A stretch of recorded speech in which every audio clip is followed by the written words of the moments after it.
O motorista do ônibus olhou para mim pelo retrovisor e disse: Garoto, não desça no seu ponto hoje. Ligue para sua mãe agora mesmo. Era uma terça-feira comum, a última aula do dia havia sido exaustiva. Entrei no ônibus 257, como sempre fazia, e sentei-me no meio, perto da janela.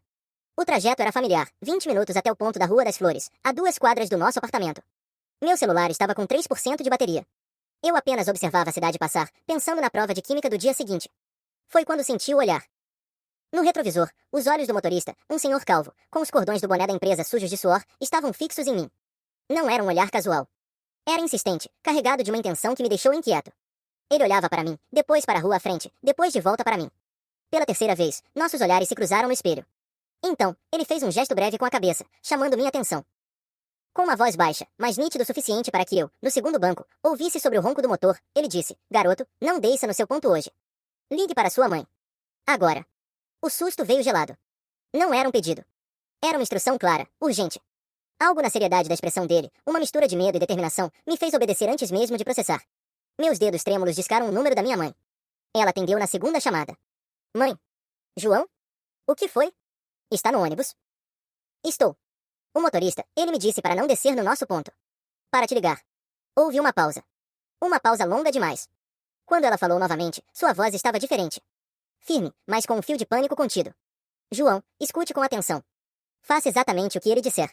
Não desça na Rua das Flores. Não olhe para os lados, não chame atenção. Eu estou saindo do trabalho agora. Me encontro com você. Onde ele vai te levar? Eu não sei, sussurrei, virando o rosto para a janela. Pergunte. Discretamente. Levantei-me e fui até a cabine, fingindo ajustar a mochila nas costas.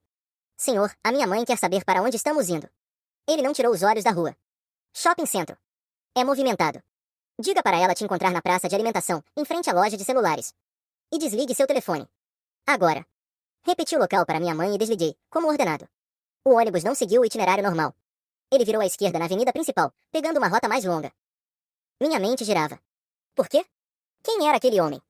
Eu olhei para os outros passageiros, uma senhora com sacolas, um jovem com fones de ouvido, um homem de terno lendo jornal.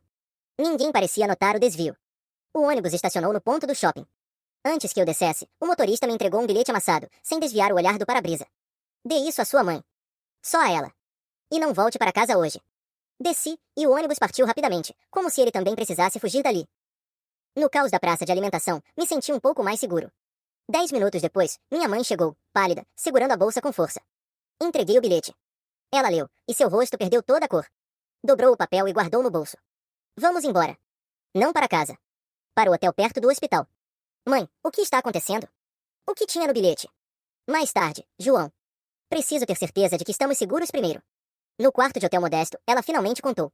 O bilhete dizia: Carla, eles acham que o João viu algo. O incidente na garagem semana passada. Estão pressionando Rocha. Cuidado. Ela explicou, com a voz embargada. Meu pai, que eu acreditava ter nos abandonado para recomeçar a vida em outro estado, na verdade estava escondido. Ele era contador de uma construtora de médio porte, a Rocha e Oliveira. Havia descoberto um esquema de superfaturamento e desvio de verbas públicas ligado a obras da prefeitura. Era crime organizado, mas em escala local, não uma conspiração nacional. Ele reuniu provas, mas antes de denunciar, foi descoberto.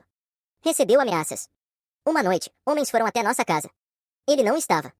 Minha mãe, aterrorizada, combinou com ele que ele sumiria, para despistar, enquanto ela tentava, silenciosamente, com a ajuda de um antigo colega de trabalho dele, o motorista do ônibus, Sr. Edgar, descobrir um caminho seguro para entregar as provas ao Ministério Público, sem passar pela polícia local, que poderia estar contaminada. A tal incidente na garagem, minha mãe continuou, foi semana passada. Você chegou do futebol e comentou que viu 2 homens discutindo forte perto do carro do síndico, um deles parecendo sobrinho do prefeito. Você deve ter mencionado isso na escola, com algum amigo. A notícia chegou aos ouvidos errados. Eles acharam que você poderia ter ouvido algo específico, algo que incriminasse. O Sr. Edgar, que faz a linha que passa em frente à construtora, ouviu conversas hoje no ponto final. Eles estavam perguntando sobre você, sobre seu rosto. Ele te reconheceu e agiu. Era assustadoramente plausível. Corrupção municipal. Um pai em fuga. Um amigo de confiança ajudando. A ameaça era real, mas suja, local, não espetacular. Passamos a noite no hotel. Minha mãe ligou para uma prima advogada em outra cidade, que deu orientações. As provas que meu pai tinha, um pendrive com planilhas e e-mails, estavam com o Sr. Edgar, por ser um local improvável. O plano original era esperar mais, mas meu envolvimento acelerou tudo. Na manhã seguinte, minha mãe me deixou no hotel com instruções rigorosas e foi encontrar o Sr. Edgar em um café distante. Ela voltou 3 horas depois, com uma pasta. Está tudo aqui. A prima vai nos conectar com um promotor de outra comarca, um amigo de confiança dela. Vamos hoje. Foi um dia de tensão silenciosa. Viagens de táxi com percursos alterados, esperas em salas anônimas. Minha mãe, sempre correta e um pouco ansiosa, transformou-se em uma mulher de ferro, tomando decisões rápidas. Finalmente, à noite, em um escritório governamental simples, a pasta foi entregue. O promotor, um homem de meia idade com olhos cansados mas atentos, examinou o material por meia hora e assentou gravemente. Isso é muito sério. Vocês fizeram o certo. Precisamos agora protegê-los e localizar seu marido, senhora Carla. Duas coisas aconteceram nas semanas seguintes. Primeiro, meu pai foi encontrado, escondido em uma cidade litorânea, vivendo de bicos e sob constante ansiedade. A reunião, feita sob proteção, foi cheia de lágrimas e abraços silenciosos. A segunda foi a queda. Prefeito, secretários e os donos da construtora foram presos em uma operação que virou notícia nacional por um dia, antes de ser suplantada pelo próximo escândalo. O síndico de nosso prédio, envolvido na lavagem, também foi detido. Não houve tiros, perseguições espetaculares ou homens de preto. Houve medo, burocracia, dias entediantes em uma casa segura, e a dor de ter nossa vida revirada.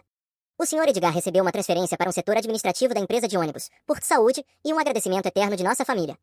Voltamos para nosso apartamento um mês depois. A vida retomou seu curso, mas nada era exatamente igual. A confiança que eu tinha na normalidade das coisas havia rachado. Eu olhava para os rostos dos ônibus, nos corredores. Aprendi que o perigo real raramente vem com roteiro de cinema. Vem em conversas baixas em garagens, em desvios silenciosos de ônibus, e no peso de um segredo que uma família comum é forçada a carregar. Às vezes, ainda pego o ônibus 257. E, vez ou outra, se o motorista for o Sr. Edgar, nossos olhos se encontram rapidamente no retrovisor. Um aceno quase imperceptível, um pequeno sorriso. É o suficiente. É o lembrete de que a realidade pode ser mais intrigante e perigosa do que qualquer ficção, e que os heróis, muitas vezes, usam uniforme de trabalho e dirigem nas linhas da cidade, sem que ninguém jamais saiba.